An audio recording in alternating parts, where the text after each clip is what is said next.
there's two things that come out of this. Number one is obviously nostalgia. He was a Detroit Tiger for 13 years. We drafted him, developed him. He is a multiple-time Cy Young Award winner. Was a big part of the Tigers getting the 2 World Series. He won the MVP in the Detroit D English D. He did not want to leave. The trade deadline, if you remember, when he got traded to Houston, it came down to the very last second. He did not want to leave Detroit no matter what. And it took some convincing from guys on the Houston Astros team back in 2017 to get him to go to Houston.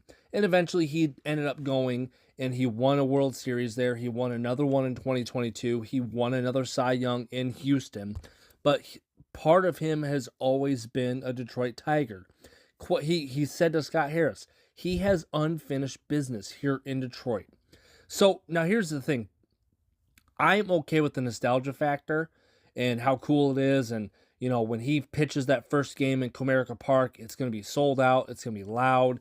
There's probably going to be people crying in the stands because they're so emotional about this whole thing. But the other side of this, the baseball aspect, Justin Verlander can still pitch, ladies and gentlemen. If you look at, he had a rough first half of the year last year in San Francisco. Scott Harris even came out and said he made some changes to his pitching in June, part of July, and you saw the payoff in that second half of the season. His stats were a lot better in the second half of the season, particularly his last 13 starts in San Francisco. He pitched really, really well. And I was one of the guys that said maybe we should trade for him at last year's deadline, because if you remember at the time, he was struggling and the Tigers were riding high. They were in first place, first to 50, 60 wins. They were rolling and they really didn't do anything. So my thought at the time was why not bring Verlander in for this run?